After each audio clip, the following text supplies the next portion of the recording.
Welcome to today's 5-minute Bible study in the Gospel of Mark. We're looking at the last paragraph of Mark chapter 2 in today's session. That's verses 23 through 27.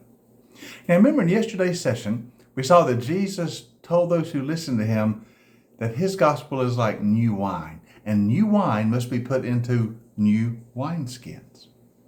Now he shows more of that newness in what happens next. Let's look carefully.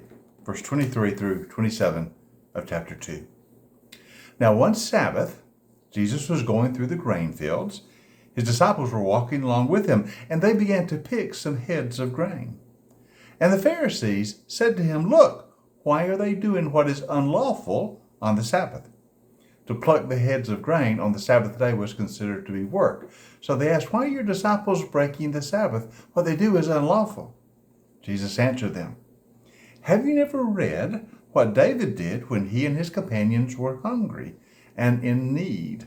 In the days of Abiathar the high priest, David entered the house of God, and he ate the consecrated bread, which is lawful only for the priest to eat. He also gave some to his companions. So he said to them, the Sabbath was made for man, not man for the Sabbath. So the Son of Man is Lord even of the Sabbath."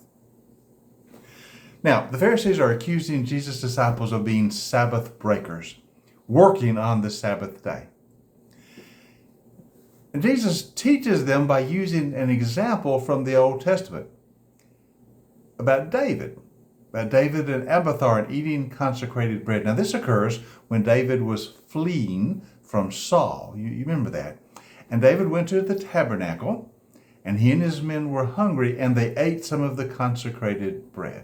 Now, this is bread from the table of the presence, which, according to the Old Testament law, only the priest could eat. So you see what Jesus is saying? David ate some of the bread, which by law only the priest could eat. But his need overrode, at this point, the ritual pattern. The pattern of the ritual was only the priest ate the bread off the table of the presence. But that pattern was superseded by human need. And Jesus says it's similar to the law of the Sabbath. You are to honor the Sabbath, to remember the Sabbath, to keep it holy. That is what God has commanded. But remember, the Sabbath was made for man, not man for the Sabbath. The ritual of keeping Sabbath perfectly is not nearly as important as the overriding principle of the meeting of human need. God gave us the Sabbath to meet human need. One day in rest out of the week is for humans to rest and renew and recuperate and to worship. God gave us the Sabbath for our benefit. And so human need becomes the precedent here. And we're not going to be concerned with the ritualistic keeping of Sabbath law when the real import of the Sabbath is for human welfare. My disciples are hungry.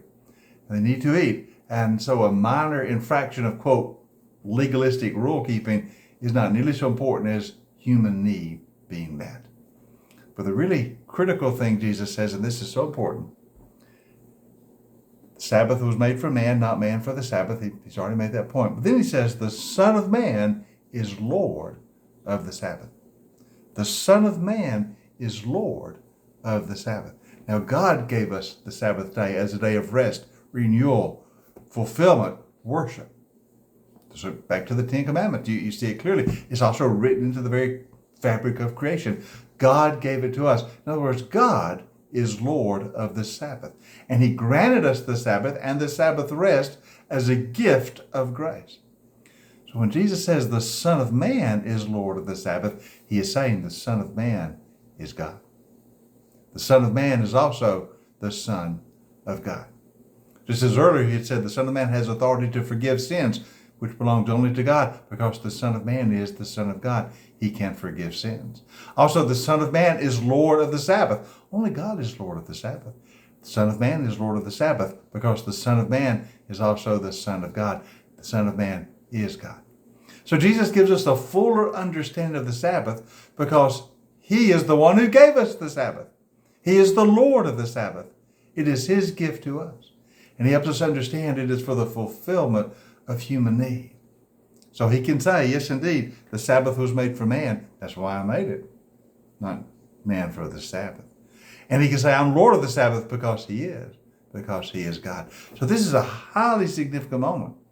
When Jesus used the accusation of the Pharisees that they were breaking the law by not keeping Sabbath properly, by showing that he is Lord of the Sabbath. He is God. He is the one who gave Sabbath, and he will help us understand what it truly means. Jesus is Lord of the Sabbath. Jesus is God among us. Join us tomorrow as we continue our 5-minute study in the Gospel of Mark. Tomorrow we'll start looking at chapter 3. So I hope you'll be here for that session.